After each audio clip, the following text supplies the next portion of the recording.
Hello, adventurer. It's good to see you. You have made it to the morning grind.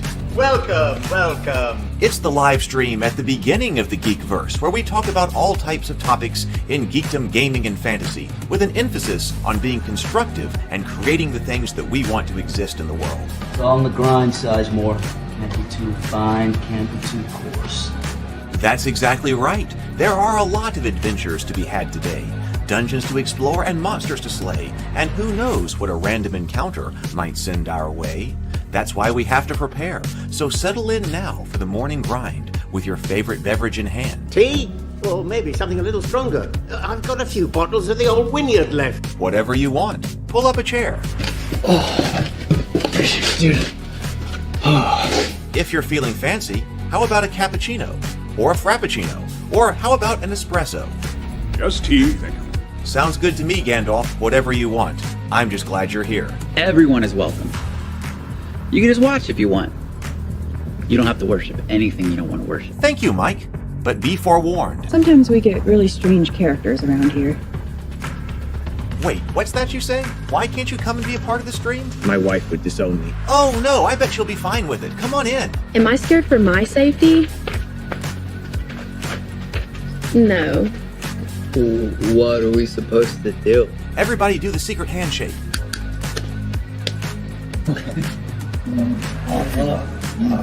Secret cultist handshake. Oh, now do wizards who love each other. This, my friend, is a science. I still don't have gifts, but it's fine. It's all on the grind, son. Can't be too fine, can't be too coarse. Dude, this would be a sick place to bring the band. Indeed it would be, Dave. It really would. I'm seeing more people coming in. Welcome, glad to have you here. Oh look, here's someone new. Is this the cultist meetup? Yes it is. Come to hang out? Please accept me. I have nothing else. Okay, we accept you. Everyone's welcome here. Brought some snacks. Well, that makes things even better. You want some coffee? I don't drink coffee. You sure? It's cultist coffee. What makes it cultist coffee? I'm a cultist and I'm drinking it. Oh. Then I'll have some. What exactly is going on here? I'm seeing more people coming in. Welcome. It's so great to have you. Oh, and look, here comes another stranger. Can we help you? Yes, fellow cultists. I could really use some food. Oh yeah? Welcome. We have donuts. Oh, it's me. I'm glad I'm here. I'm sure you have a few questions for me, though. What's your name? Who do you work for? What god do you worship? Great questions, Rob.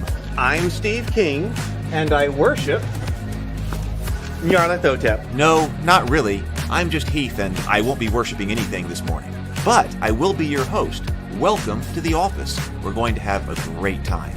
I've got my coffee ready, because now it's time for the morning grind. If you could become a fish, that would be amazing. Then I could command you with my mental fish powers. Hey, good morning, everybody. Welcome. It's great to have you. Thank you so much for being here with me this morning. Thank you for your patience, both today and over the last couple of days, the last couple of shows that I have missed. I was out at the train station for the Santa Claus train last week. And that was big, except for it was so cold. It was so cold. Not a whole lot happened. I mean, people came obviously for the train. But man, everybody there, that happened to be a night here.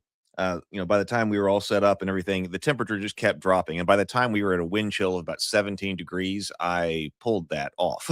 I was like, okay, I've got to go. I'm not going to stay here I think it was going down even, deep, and I'm not going to stand here in a really windy 10 degrees. So that happened. And then something came up, that I had to do, and it was going to be raining on Thursday, and I couldn't do it in the rain. So I had to swap over and do something on Wednesday.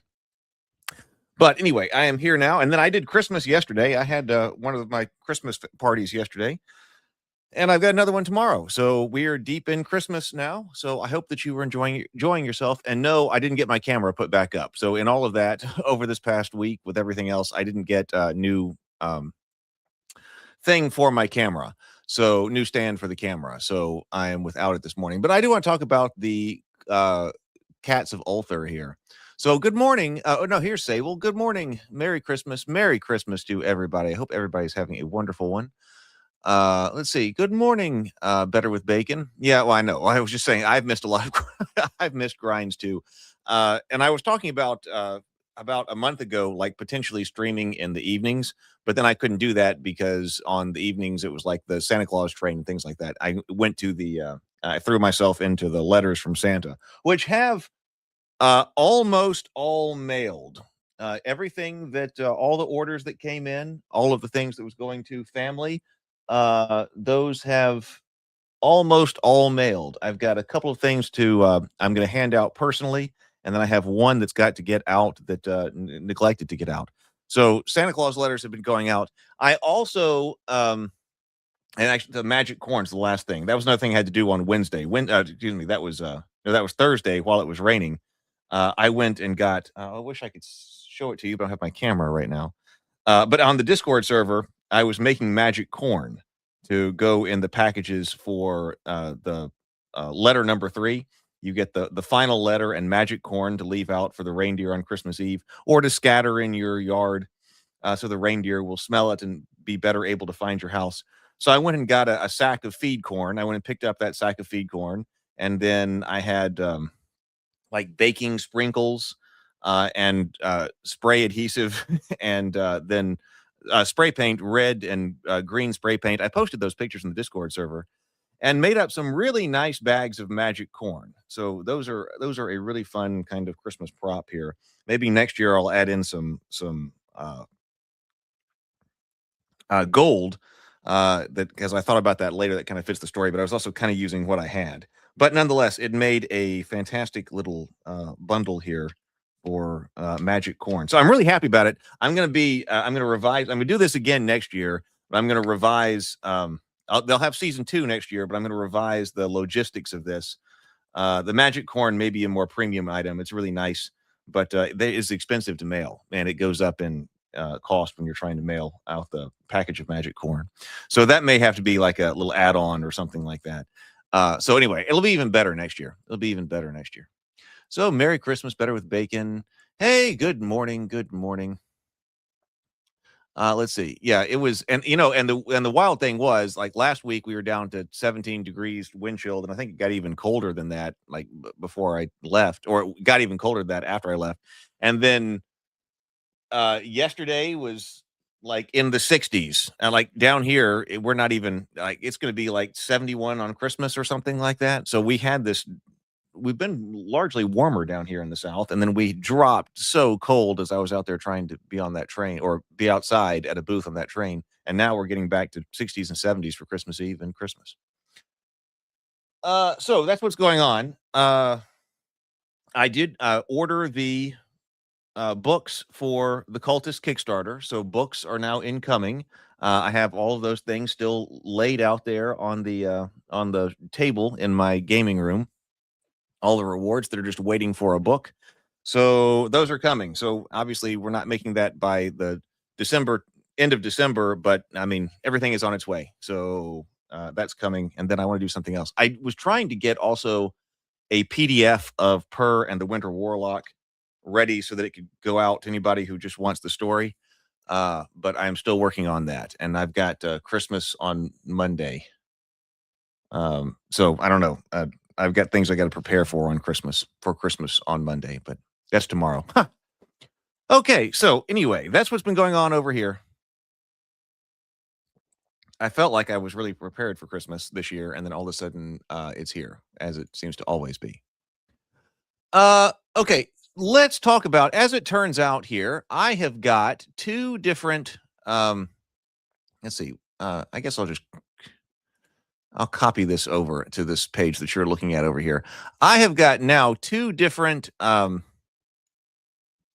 write-ups, or 2 different stories that involve magic cats.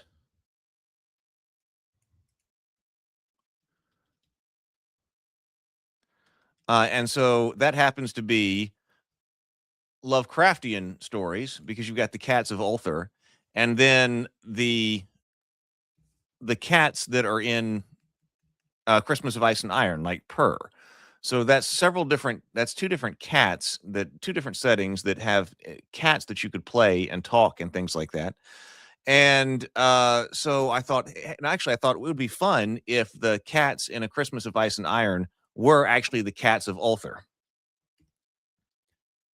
And you actually had a tie-in, a kind of Lovecraftian tie-in that, well, where do these cats come from that talk and everything? What if they come from Ulthar? So that was kind of my idea. And I went, hey, wait a minute. Didn't I write something about cats at one time? And I believe this is for D&D 5. Yeah, this is for D&D 5e. A long time ago, a ridiculously long time ago now. Oh, we didn't breathe and sip. Oh, you're right. Sable says breathe and sip. So before we get into that, let's breathe and sip. So I've got ice water this morning, despite it being cold. Well, it's not ice water. It's just water. I've got ice water this morning. So let's take a deep breath, 2 deep breaths, complete deep inhales, complete exhales, and then take a sip of your favorite beverage this morning. So here we go. Let's sip. Let's breathe.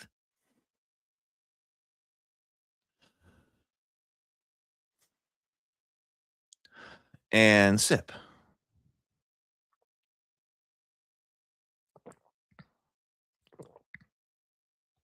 All right. There we go. All right. So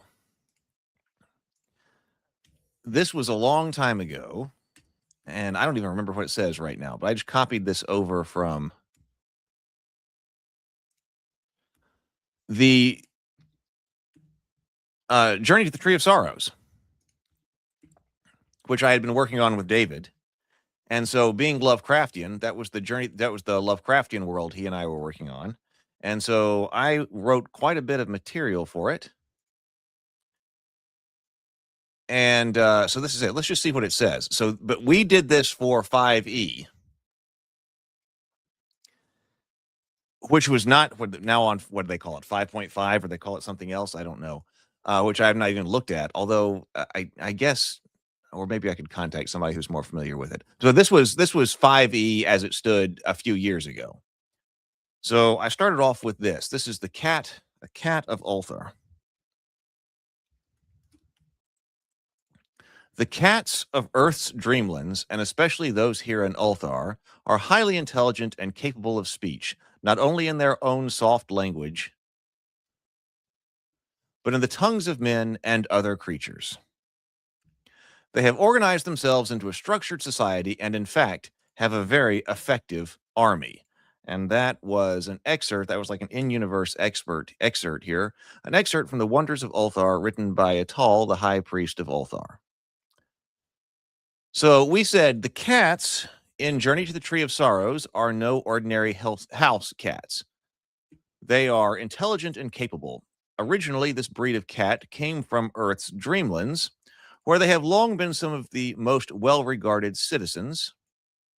See, I just copied that over. It's page 21 of 421. I mean, there was a lot of material that was written for that. Especially by the humans who live there. The cats can be found in most areas of the Dreamlands, except for Ingonak and Leng, which they avoid. Most famously, they congregate in the city of Ulthar, which is renowned for its law, no man may kill a cat. The cats organized them. I don't know how this was made into paragraphs. The cats organize themselves with rigorous efficiency and have a highly disciplined army. On Earth, the wizards of ancient Mu, who were renowned for their magical prowess, invited the cats from the Dreamlands to serve as their familiars. A large number of cats agreed to this. Whoa.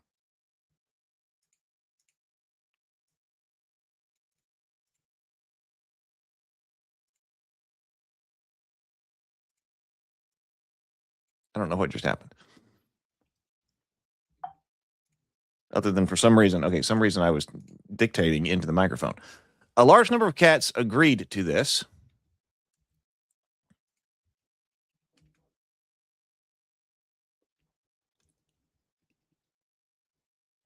Yeah, okay. A large number of cats agreed to this and passed over from the world of dreams to the Earth. In this relationship, the cats were more than the partners of the wizards, or more the partners of the wizards and their servants. Through their partnership, the wizards and the cats brought magic to the lost continent of Mu, on the lost continent of Mu to new heights. When the cats came to Mu from the Dreamlands, they brought with them the worship of their goddess Bast. Later, after the destruction of Mu, many of the cats who survived went to help establish the city of Perbast, or Bubastis, as it is known in Greek. There, all cats were regarded with particular reverence, but the bloodline of the intelligent cats from Mu were especially honored. Many of them became familiars of the city's priestesses of Bast. Over the millennia since their arrival on Mu, the bloodlines of the cats have diminished, but there are still some cat families of ancient lineage and nobility that have preserved their bloodlines. They remain very close to the proud feline race of the Dreamlands. These cats are now likely to be found wherever magic remains in the world. They have become the familiars of witches of Azathoth, Shabnaorath, as well as familiars to the wizards of Yog-Sothoth, Nyarlathotep, and many others. For campaigns set in the Dreamlands, take that down.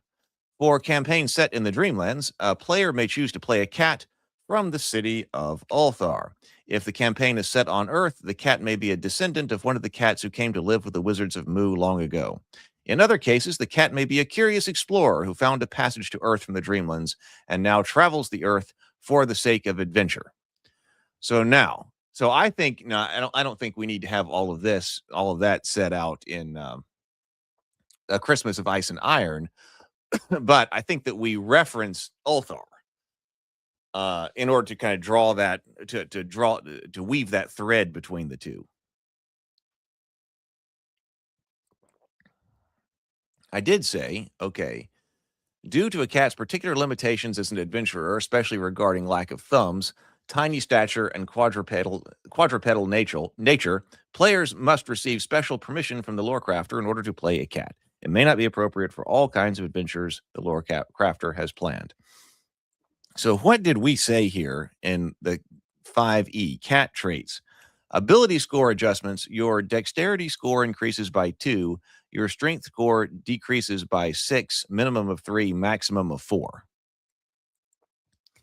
Age, cats are kittens for about the first 6 months of life and will have their adult teeth by 7 months old.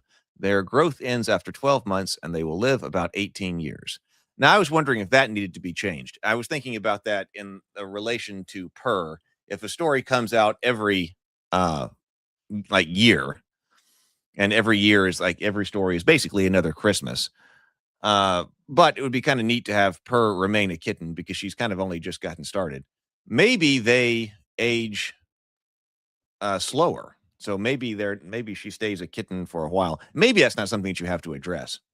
I don't know. So apparently in 5e, the age, was there for all of these. So, but maybe they age slower rather than faster. Alignment. Cats can be of any alignment, but tend toward the chaotic. Okay. Size. Cats weigh between 8 and 10 pounds and have a height of 9 to 10 inches from the floor to the top of their head. Your size is tiny. Hey, good morning, Doc Flamingo. Speed. You have a base walking speed of 40 feet. You have a climbing speed of 30 feet. Languages. You speak both the soft and gentle language of cats and the human language most commonly spoken in the region in which you live. You can read, but your lack of hands prevents writing. Dark vision. You can see in dim light and within 60 feet of you as if it were bright light, and in darkness as if it were dim light. You cannot discern the color in darkness, only shades of gray. Claws, 1d4 melee piercing. Your claw attacks are treated as light finesse weapons. You can use two-handed fighting when fighting with your claws. Your claws also cannot be disarmed. However, you also have no thumb and so cannot make repairs to objects, pick locks, tie knots, wield weapons, or otherwise manipulate anything in any way that requires a coordinated grip. If it should matter, your teeth are sharp as well. Natural hunter, you have proficiency in stealth and perception. Quadruped, your primary means of locomotion is on all fours. You cannot carry objects with your paws while you move and cannot stand on your hind legs for any appreciable amount of time or move with them over any appreciable distance. Any clothing that is designed for a tiny bipedal creature will not fit you, besides perhaps a tiny hat. Nimble. You can freely move through the space of any creature that is of a size larger than yours. Keen smell. You have advantage on wisdom perception checks that rely on smell. Cat's grace. You have advantage on dexterity acrobatics checks related to jumping. Subtract 10 feet from the distance fallen on any fall for the purposes of calculating damage. Additionally, you have any damage taken from a fall by succeeding a dexterity acrobatics check, so long as you are unbound and otherwise free to twist and turn during the fall.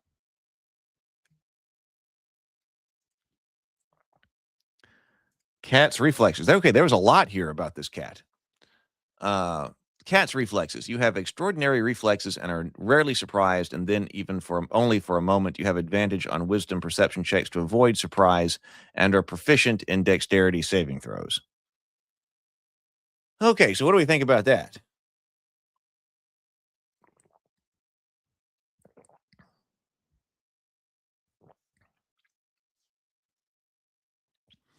I mean, I think that's reasonable for a cat. So in this case, it seems like recently we've been thinking a lot about the race as class, and that's what I was kind of thinking about this morning.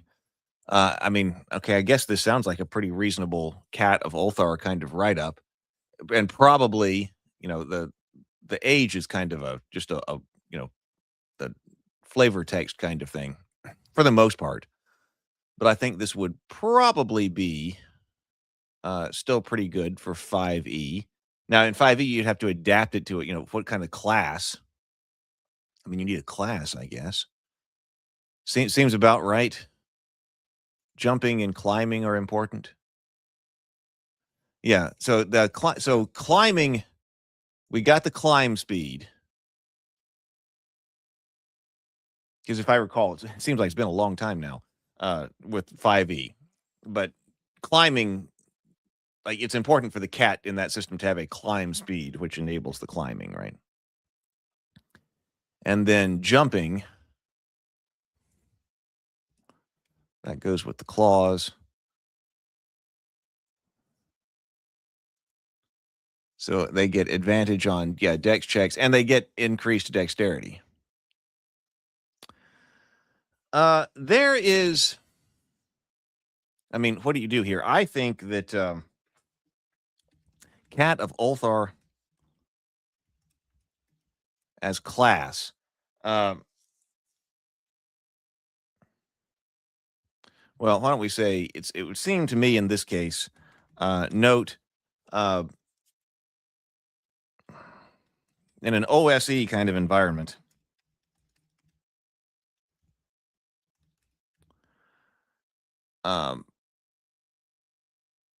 where race is separate from class.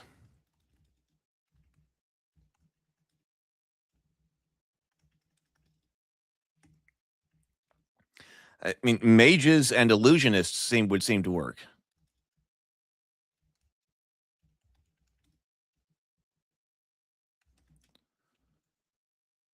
Illusionists might work. Oh, speaking of what, I was just thinking another thing that happened on Thursday is that I went to the theater to see my cousin in To Kill a Mockingbird. So that was where I was all Thursday night. I made the magic corn during the day, and then went to see To Kill a Mockingbird, the play, on Thursday night, and it was fantastic. There you go, illusionist. My cousin played Mayella Yule and crushed it. It was amazing. That was Megan, who you've seen on stream a long time ago. See, even if no one else, this is exactly where I was thinking about going with this. Might work with some adjustment. And since since in Ulthar they've got the cat army and maybe fighter.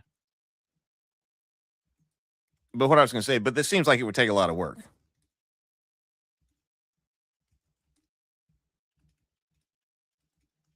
So it seems like this is a situation where race as class seems to make the most sense. So yes, Doc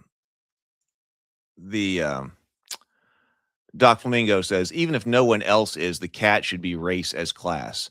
they would they would insist. In fact, I mean that sounds, and to me that sounds better. And you could do, I mean, you could do a fighter style cat.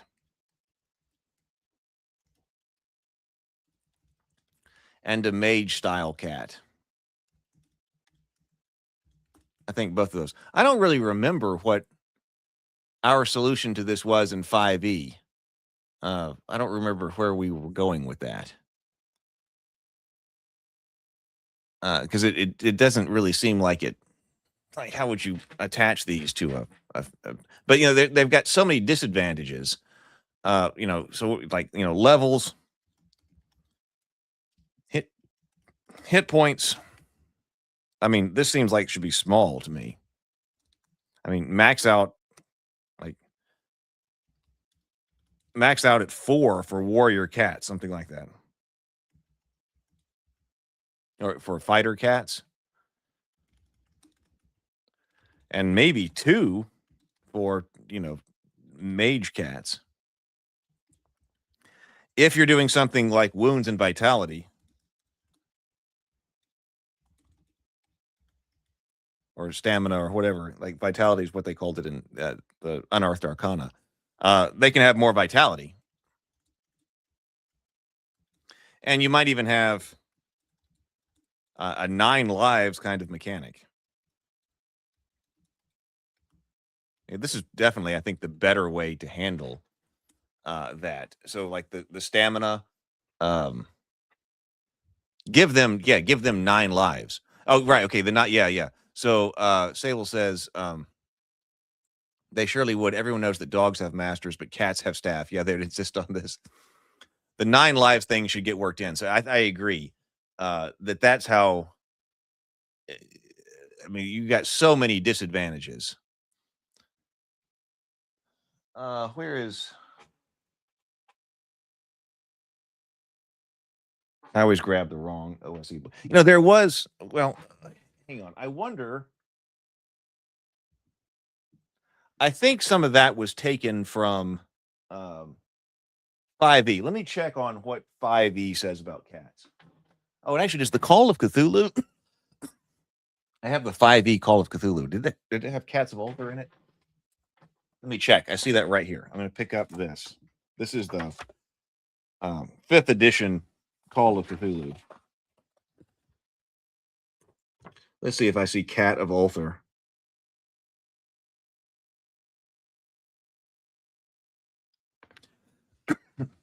I do not see Cat of Ulthar in its index.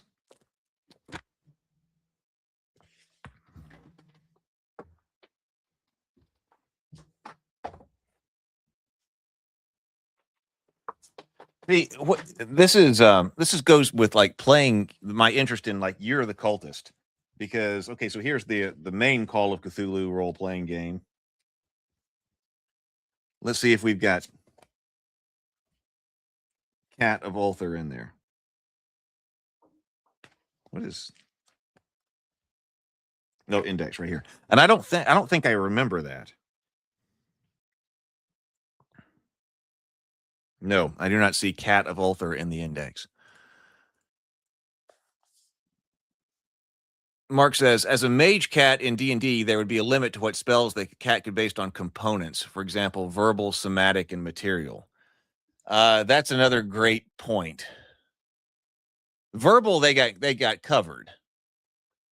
Well, and material, I mean, material they could but they're going to have trouble carrying it. Like, I don't really see, it seems kind of out of style for like the cat to have like a pouch on, unless it's a special case, you know. But if somebody else had the material and they found it and it was available, then that's fine. Somatic, that also seems difficult unless you play fast and loose with like being able to gesture with a paw.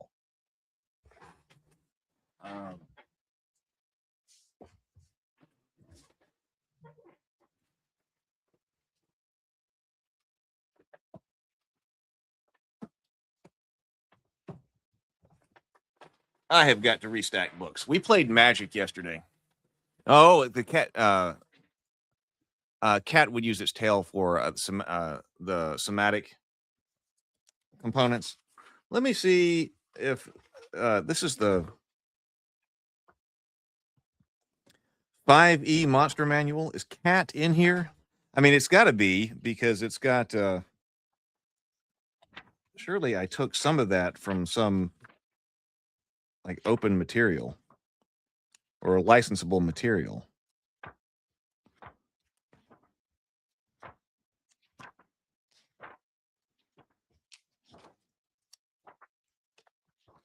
Because you also get the thing where the mage can be killed by a cat.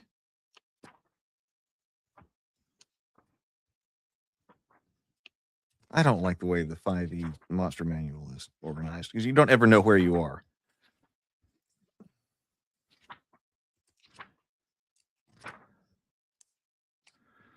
I do not see cat. Maybe they could sub in a dead mouse or bird in lieu of a material component.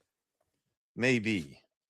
Well, but we got rat. Poor Barnaby is a rat, so you sub in Barnaby. All right, Barnaby, you're going to get subbed in for material component.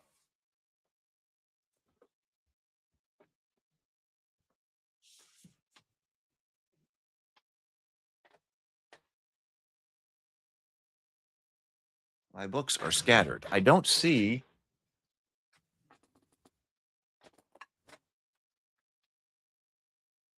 Here is I'm looking for the second edition monster manual. I don't see it. But there was also, I remember a long time, a cat would totally sacrifice that they would adapt their magic to suit their ability. Yeah, they've got to have some I mean, you can even have some cat specific magic, right? A cat would totally sacrifice a party member.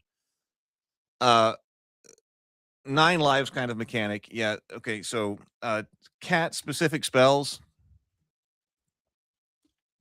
And one of the thematic ones that has to be there is the cats of Ulthar. They jump through teleportation by jumping through shadows. Wait, doesn't something have that ability in something, maybe even 5e? Is there something like called a shadow dancer or something in 5e?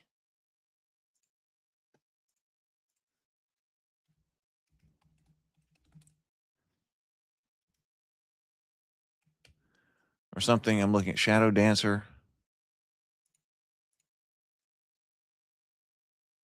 Or was that a prestige class or something? Something makes me remember that. Shadow dancer. Shadow jump. As a bonus action, where does this come from? See, shadow jump. As a bonus action, the shadow dancer can teleport up to 30 feet to an unoccupied space it can see. Both the space it teleports from and the space it teleports to must be in dim light or darkness. The shadow dancer can use this ability between weapon attacks of another action it takes. Between the weapon attacks of another action it takes. That comes from someplace. To teleport. Teleportation by jumping through shadows. I was expecting more out of Shadow Dancer, but potentially sees Shadow Jump.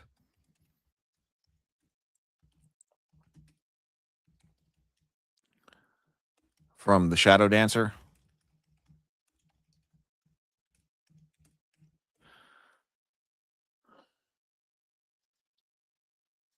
I think I saw something else over here. Depends on the cat.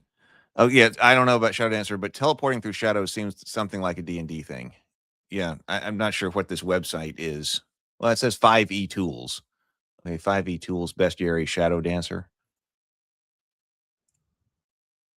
It does sound like potentially it was like a prestige class or something. Now, let me look that up. It was like a 3.5 Shadow Dancer prestige class.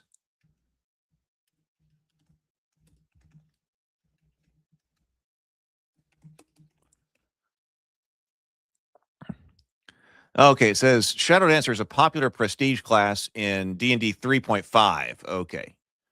Focusing on stealth, illusion, and teleportation through shadows.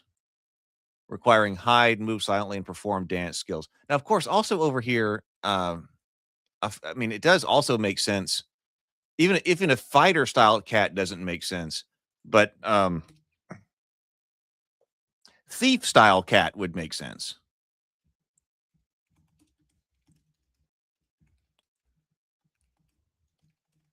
So, I mean, really, as far as a integrating into the party, just a cat, as we're kind of doing it here, probably hiding, doing reconnaissance work, things like that. Really, probably thief kinds of activities, not picking locks. Okay, they can't do that, but they make up for picking locks by being tiny.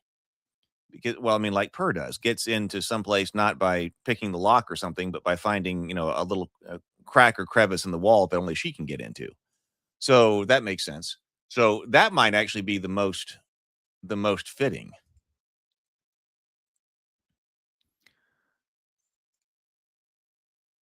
Let's see. Sacrificing a party member, mouse.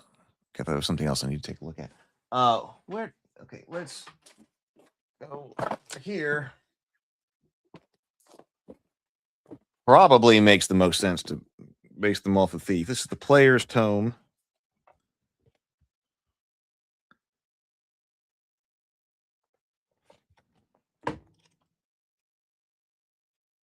Thief. Okay, so thief.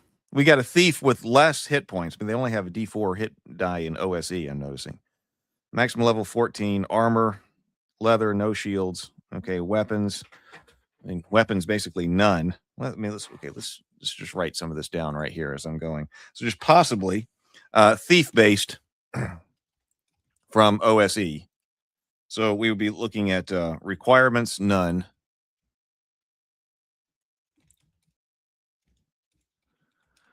But special might be limits. Limit on strength, because I had them strength limited right there. So that's a negative right there. Hit die, special, because this could be like, or, it's basically be 1/2, or like 1/2 hit die. Maximum level, I don't know. It says 14 for the ordinary thieves. Okay, let's go right there with 14. Weapon, armor. Let me take this down. Let's see. And cats would be valued in places to keep the rats down. Sorry, Barnaby. So they could go places other party members can't.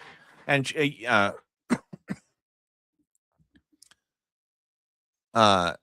yes, and they need a charm spell. Yeah, charms. They need a charm spell. And particularly be charm resistant. Potentially be charm resistant. Armor, none. Weapons, none.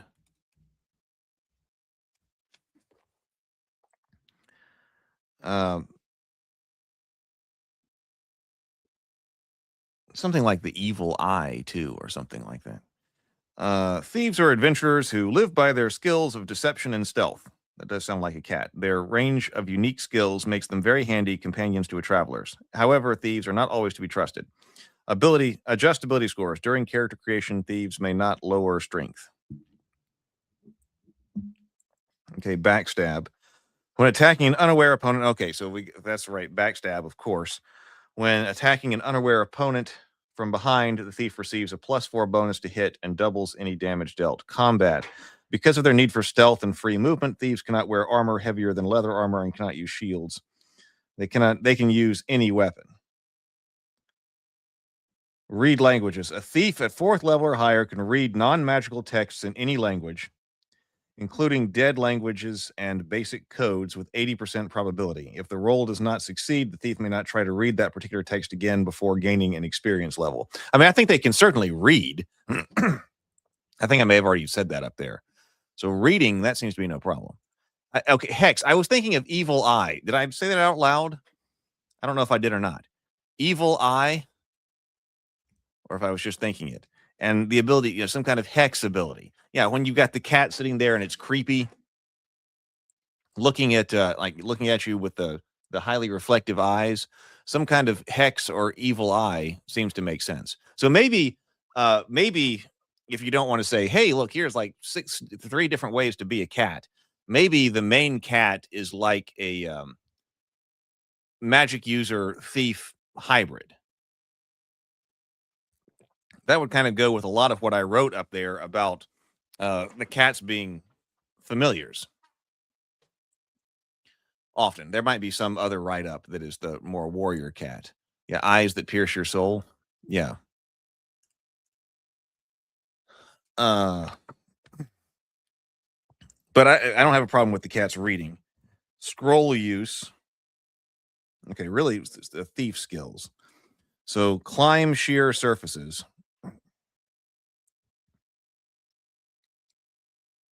This is an OSE. I mean, so the cat has to have that. This is the OSE kind of side. We got some 5e stuff.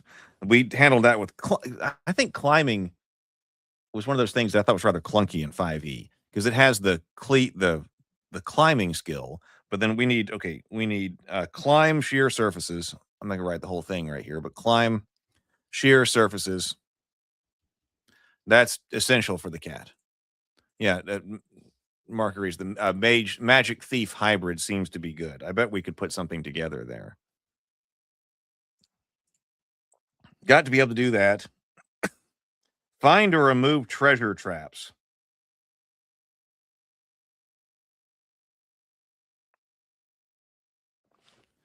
I don't know about remove.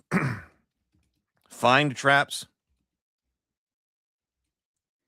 Not necessarily remove.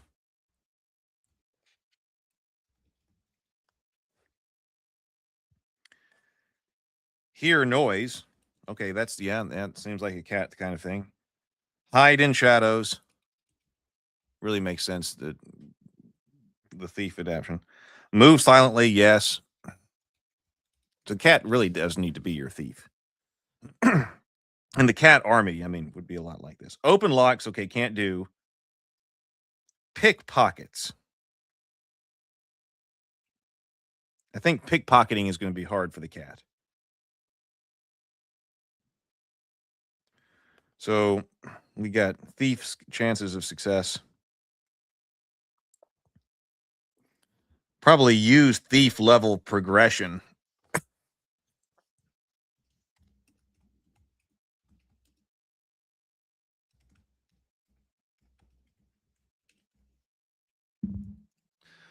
Advantage on climb tests or something similar. Yeah, because I'm looking at the OSE now. So we've got the thief chance now, which can be rather low. Climb sheer surfaces begins at 87%.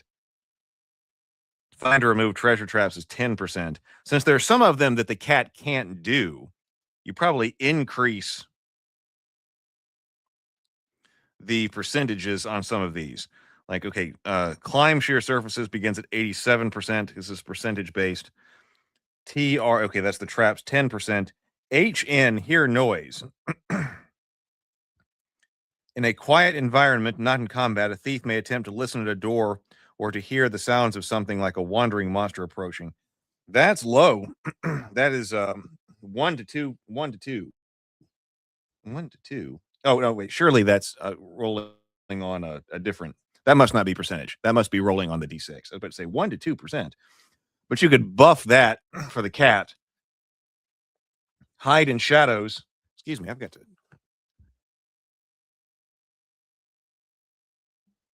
Okay. Hide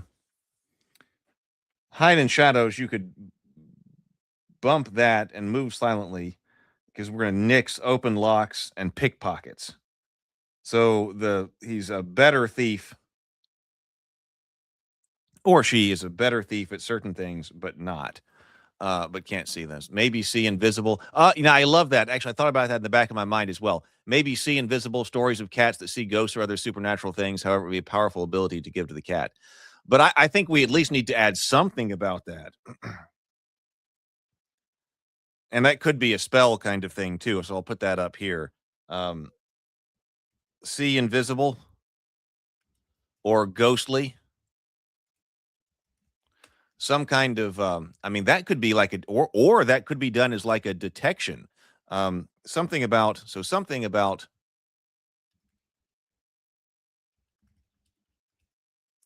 the cat's ability to see invisible or ghostly or paranormal things could be a spell-like ability.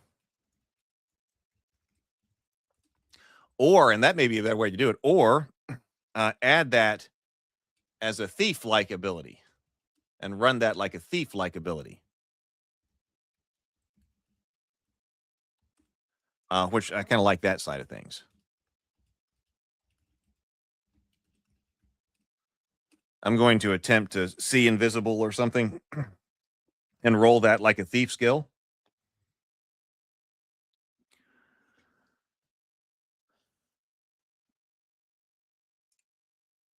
So potentially make these more effective.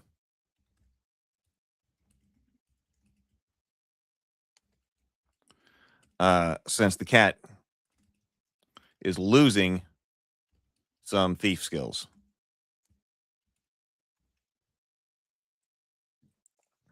I like that. So rolling skill checks. Oh yeah, hear noise. This is where it says that's rolled on a d6. The other skills are rolled on a percentage.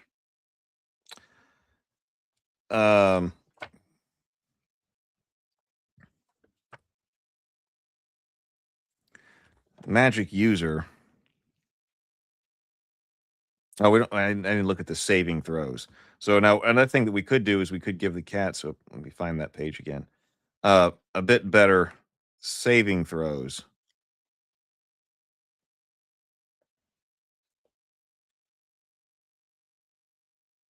Here we go.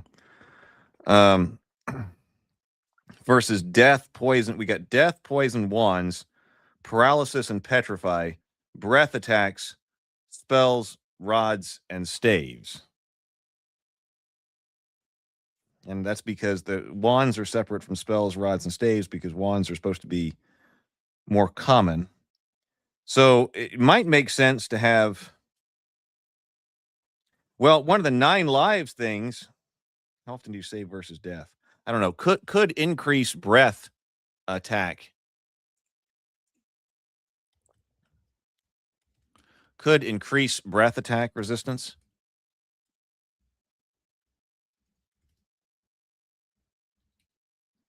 Or saving throw.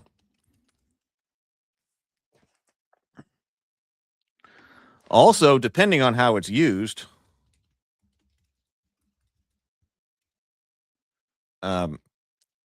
increase or increases in make better. Increase the death saving throw.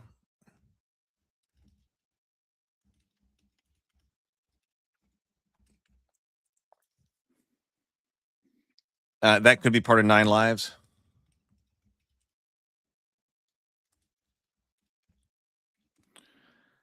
On the other hand, you could say something like, or 9 lives could. Then this may be too powerful to do 9 times. 9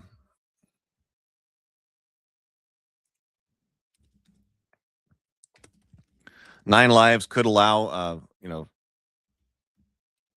an automatically successful death save or something. Or just saving throw, like automatic death save or any other saving throw. Automatically successful. If it would result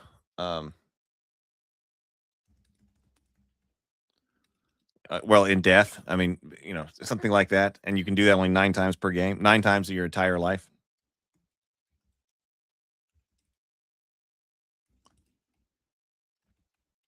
I mean, you could even add that to say,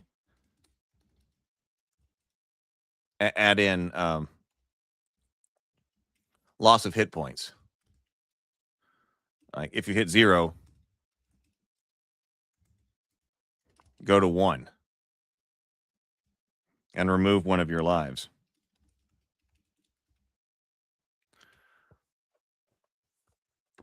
That might be a way to do it without adding something else. You just keep track of the number of lives you have lost, because something tells me that the cat may may, may may get it quite a bit. Um,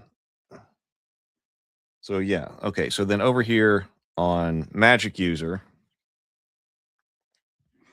so of course their primary advantage is that they use arcane magic.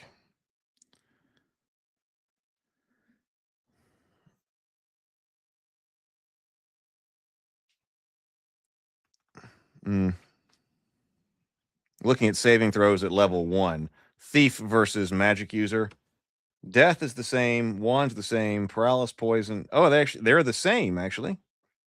So the Wizard and the Thief have the same saving throws at level 1. Does that continue? No, not exactly.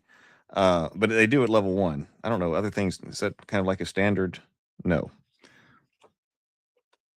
But they have the same saving throws. Maybe it makes sense for them to be more sorcerer like, with their spells, like, and then add these as spell like abilities. 1, 2, 3, 4. I do kind of like using the see invisible as a spell like ability, as a thief skill, and then these are like spell like abilities or custom spells. What else should let me look through spells and see what else they should be able to do. That would be interesting. I wonder if other cats have a name for these cats that are on their last life. Now that's interesting.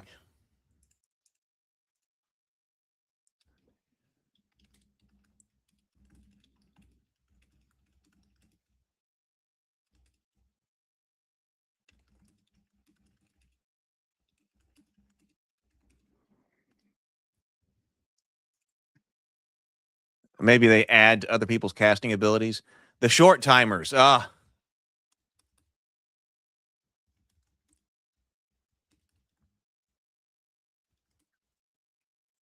like that. Right. I agree. That could be. They could also have. They could also aid spell casting.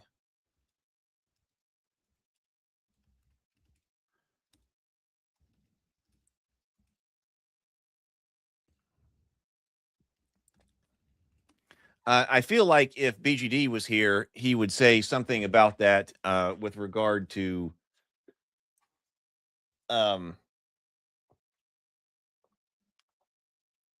regard to that being assisting something that somebody else is doing rather than being active yourself. And it doesn't need to be something that can only be done if the cat's present or something like that, because then you have to get everybody together on that. Um, that was a problem. He brought that up when we were doing the witches with their covens, and something about, if you've got abilities that only trigger when you've got like 6 witches together or something, that's probably not so good, or you're not going to rely on that. And a class needs to have other things too. So that's probably something there.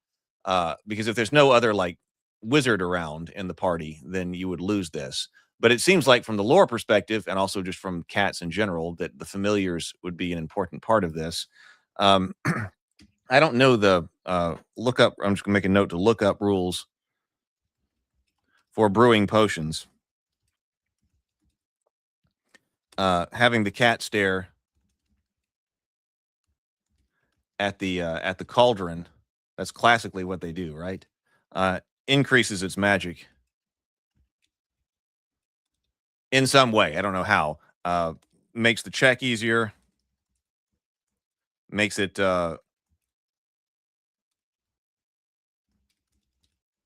potent, something like that. Probably like OSE doesn't have familiar rules, but you do have find familiar. Like, how does this well, let's see if do I have find familiar over here?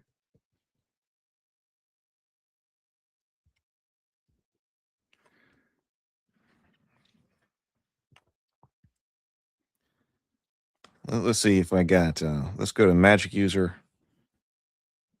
Knock, wizard, lock, clairvoyance. Polymorph, wildfire. I don't see On a first pass, I don't see find familiar. So that could work. The familiar needs to be the cat. Find a wizard. Go there. That's very familiar. Cat's link to a spellcaster should refer to the spell user as their familiar. Yes.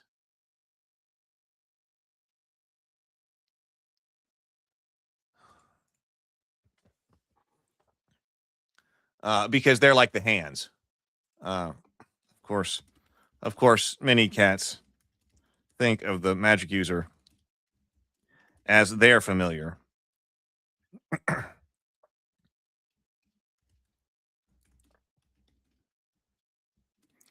Or as the hands.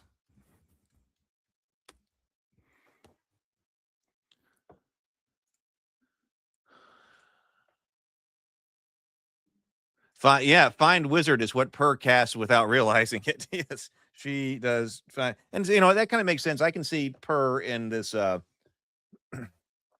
being built with this like a hybrid thief magic user kind of class. I can totally see that. But okay, magic user spell lists. Okay, charm person is here. So that's a level 1 spell. Charm person, detect magic. Detect magic might work for them. Floating disc, that kind of goes with their supernatural kind of thing. Let me make note about that. We had ideas about their being able to see supernatural stuff. This could also be detect magic. Spell or spell-like ability.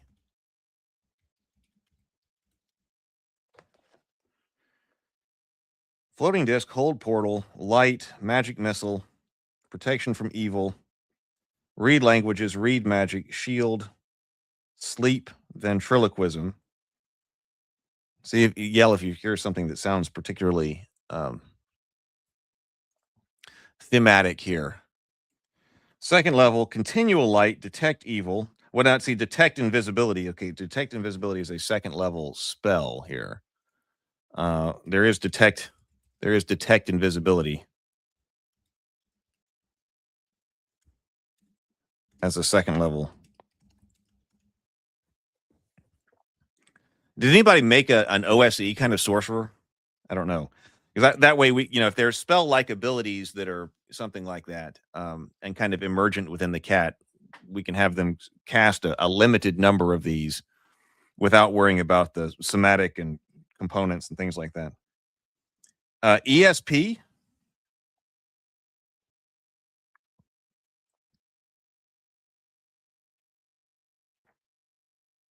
Let me look at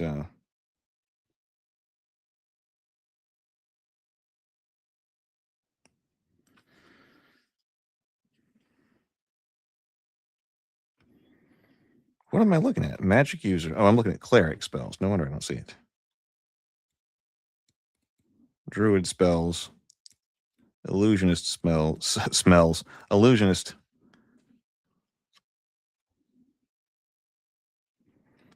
ESP.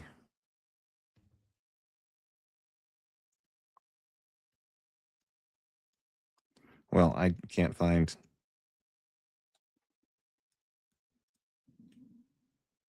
Magic user spells. Finally. Okay. I could use knock. Knock spells open a stuck, a barred or locked gates. The cat might need to get inside. Read magic. ESP. The spell grants the caster the ability to perceive and understand the thoughts of other living creatures. That could be like one that they bonded with, like the wizard.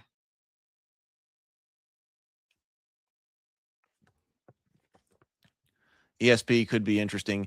So ESP may be limited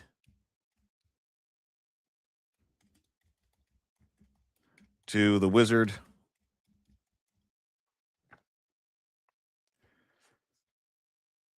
That could be something that goes along with some kind of bonding. Invisibility, knock.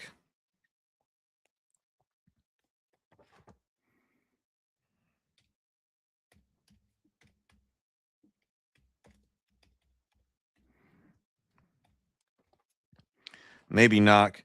levitate, locate object, mirror image, phantasmal force, web, wizard's lock. Clairvoyance, dispel magic. I mean, dispel magic could go along with that too. Maybe dispel magic.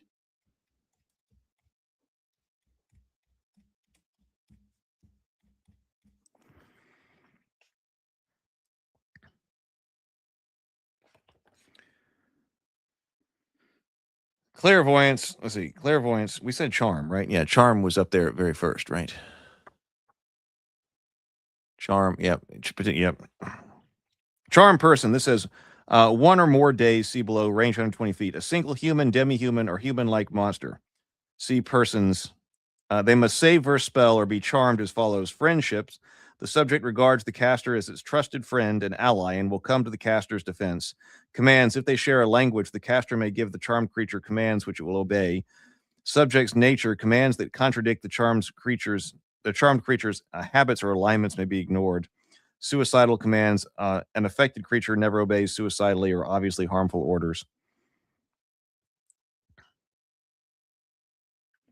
Yes, okay, definitely. Lightning bolt, protection from evil, protection from normal missiles, water breathing, charm monster, confusion, dimensional door. Well, now dimensional door, that could be something like the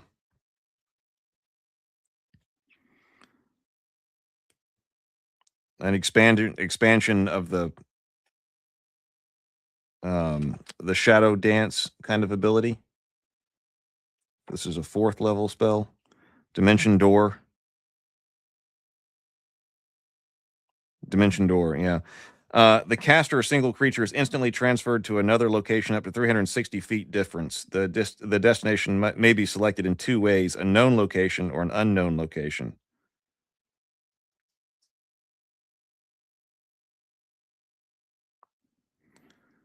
Okay, so that's a 4th level kind of spell here. There might be an additional limitation that it has to be done through shadows. So they're not just opening it up, but that gives us a marker here that's a 4th level spell. Growth of plants, hallucinatory terrain, mass morph, polymorph other, polymorph self. I think if the cat starts polymorphing themselves, they're going to lose cat flavor. Remove curse, wall of ice, wall of fire, wizard's eye, animate dead, cloud kill, conjure elemental, contact higher plane, feeble-minded, hold monster. Feeble-minded or hold monster could be one to go up with. A magic jar, pass wall, telekinesis, teleport, wall of stone. And so at 5th level,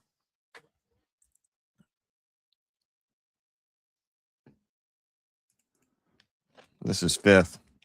So, I mean, telekinesis would really help the cat out.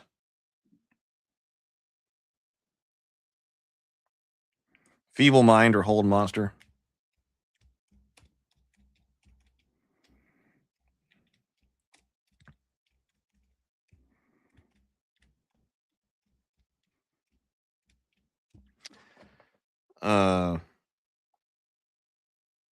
Anti-magic shell, control weather, death spell, disintegrate,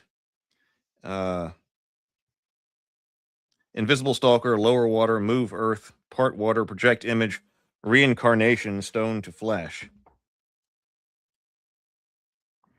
What was the illusionist? Let's look at this before we go. Illusionists, just looking through here. Auditory illusion, chromatic orb. Now we do say the elves would be kind of like particularly good illusionists. Hypnotism, but see there are some particularly good ones over here. Illusionists, spell potentials,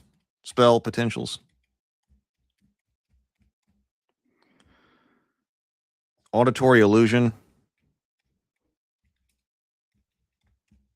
Maybe. But we've got hypnotism. So what does hypnotism do?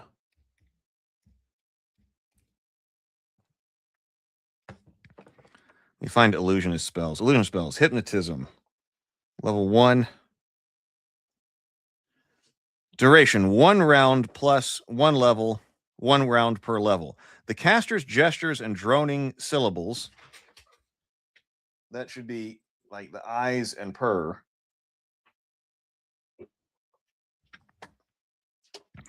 Within range, the caster's gestures and droning syllables open the minds of one or more subjects within range to a hypnotic suggestion that is uttered as part of the spell casting. Number of targets, up to 1d6 creatures are affected. Oh, that's quite a bit. The number of creatures affected is determined after the suggestion is made.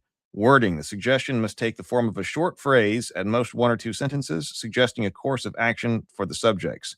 Comprehension, the language must be understood. Okay, harmful suggestions, a suggested course of action that is obviously harmful to the subject causes the spell to automatically fail for that subject. They say versus spells, and they must be reasonable. So potentially there. Hypnotism, yeah, Mark's agreeing. Hypnotism, maybe. Yeah, so that's a possibility. Light, phantasmal force, read magic, spook. What is spook?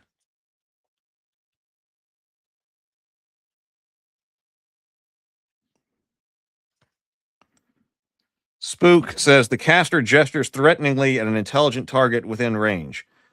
Saving throw. The target makes a spell saving throw. Perceives the caster as a monster from its worst nightmares and will flee from the caster at maximum speed. Breaking the spell. It's a save versus spell each round with success indicating the spell is broken. Undead and creatures with less than animal intelligence are not affected. That could be cool. I'm sorry, Mike. I am sorry, Mike. I'm so sorry about that. Not Mark. Mike. I'm sorry.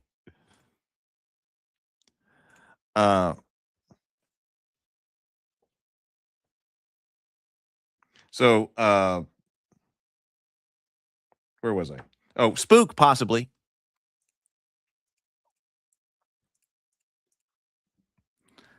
I don't like the way that the YouTube is displaying the user handles anymore. Blindness, deafness, blur, detect magic, false aura, fascinate. Well, fascinate, and what is fascinate?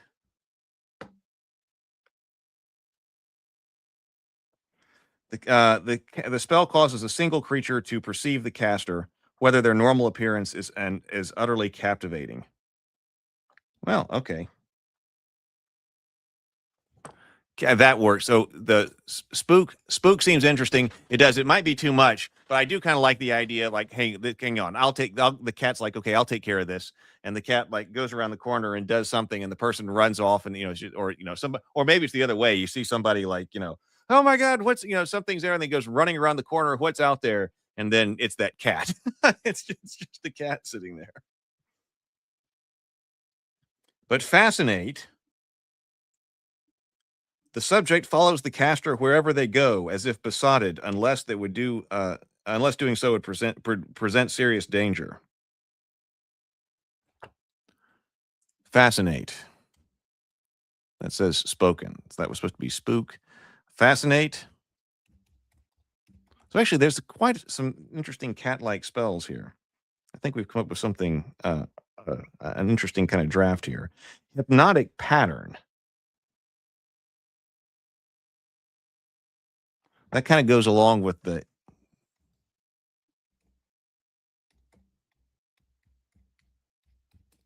hypnotic pattern, the hypnotism.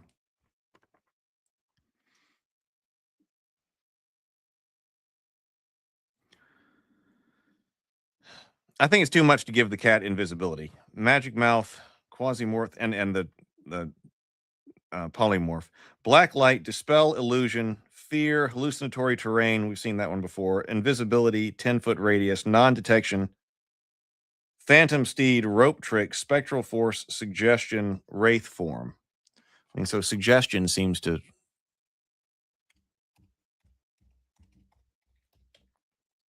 kind of fit. Mike says, black cat, cross your path is something that casts a hex-like spell. Black cat, yes, we got hex up here. So this is like, we need to add black cat crossing your path. I mean, I thought that the write-up that I had for just the cat of Ulthar was pretty good, but now it's going to be even better. You think they'd have a pass without trace that affects only then. Where is? Yeah, have I seen Pass Without Trace? I'm just going to make note of that.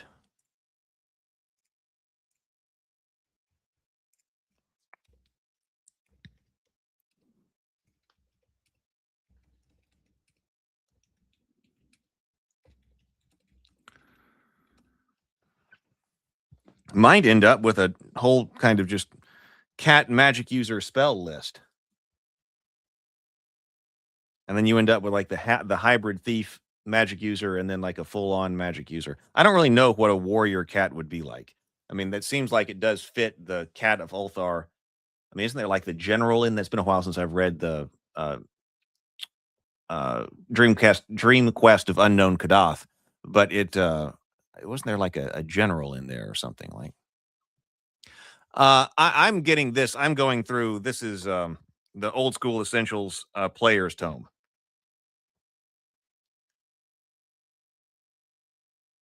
Fourth level: Confusion, Dispel Magic, Emotion, Illusory Stamina, Improved Invisibility, Mass Morph, Minor Creation, Phantasmal Killer, Rainbow Pattern, Shadow Monster, Solid Fog, Veil of Abandonment.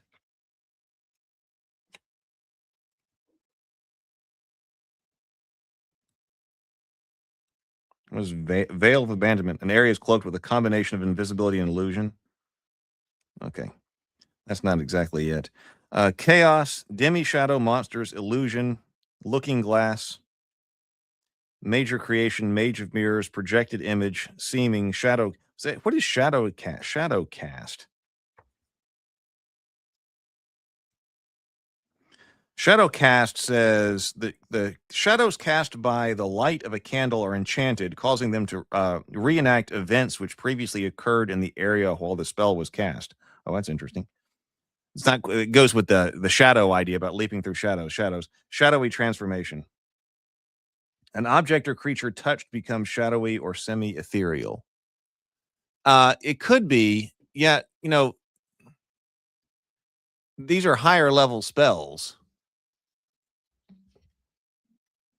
I don't think Phantasmal Killer is out of the running. You get a higher level, that would give the cat some punch at a high level.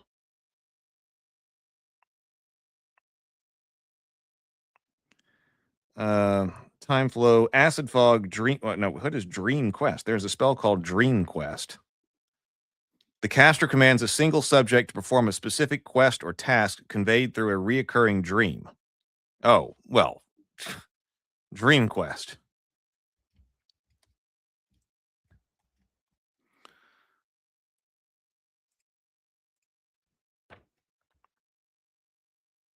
What did I look up? Did I look up Shadow?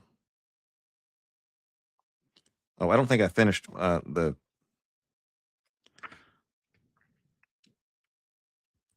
Shadow Cast. Okay, and then Shadowy Transformation. An object or creature touched becomes shadowy or semi-ethereal. Yeah, let's add both of those as potentials. I think that fits the shadow side of things and also the dream. So Shadow Cast and the Shadowy Transformation.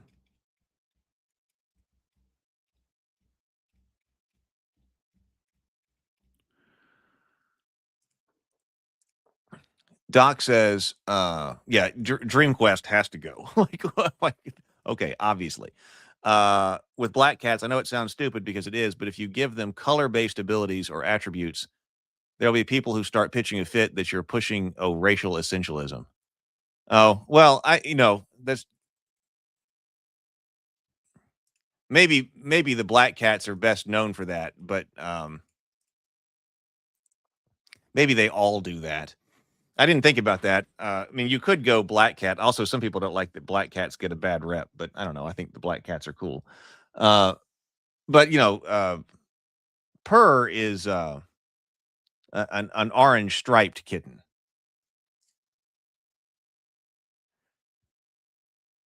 But and I mean, you could do that. I get her.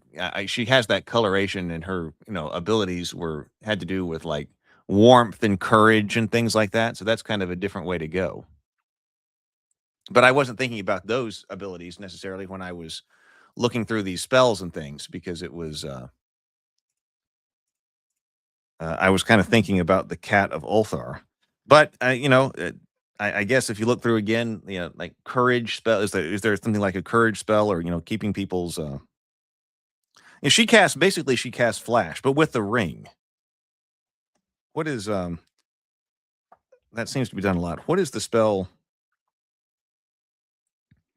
Like flash or something like that. But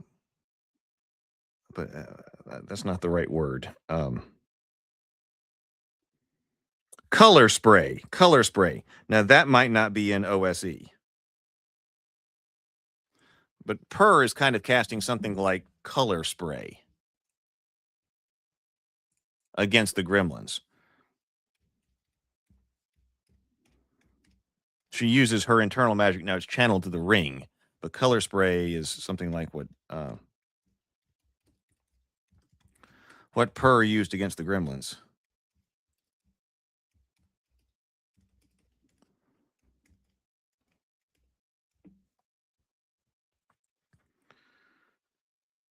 Impersonation, a manifest. What is manifest dream? Sounds like another one that needs to go on there. Manifest dream. This spell harnesses the malleable, imaginative potency of the dream world, manifesting the caster's wishes. After casting the spell, the caster must lie down and drift off to sleep while visualizing the desired manifestation. The visualization will then be taken up by the caster's subconscious and experienced in a potent dream. Upon wakening, if the caster sleeps for an uninterrupted 8 hours, the desired manifestation comes to pass. Well, yeah, let's go manifest dream.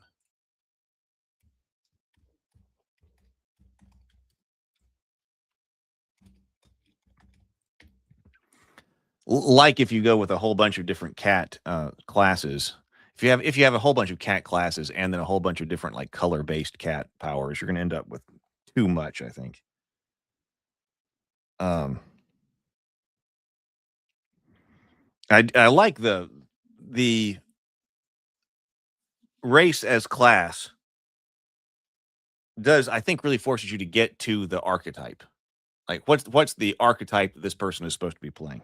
So in this case, if there's just going to be one, it should be like, what is the archetypical cat? And it seems like a thief style magic user. Mass suggestion, mislead, permanent illusion, shades, through the looking glass. What is through the looking glass? There was another looking glass related one.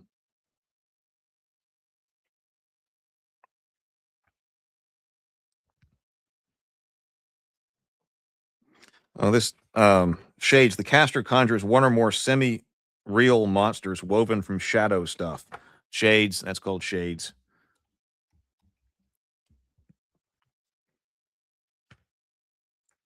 A finely wrought full-length silver mirror is enchanted to act as a scrying device, allowing the caster to view any place or object that is brought to mind.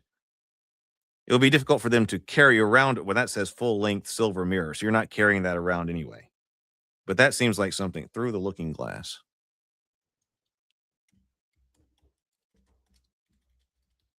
You could see Purr or some other cat using the looking glass in the Warlock's fortress. Triggered illusion, true seeing. Well, true seeing probably also goes. Yeah, true seeing.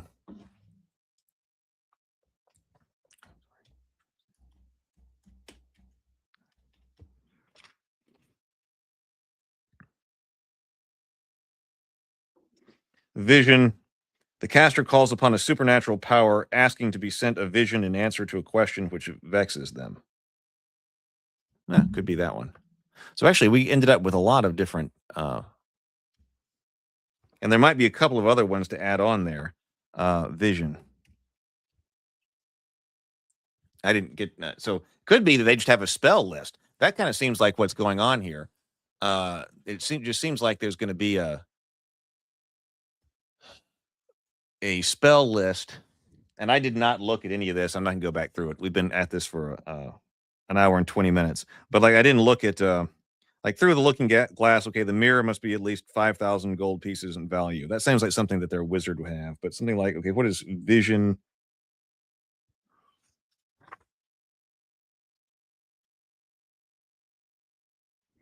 Well, true. I was just trying to look at like spell components.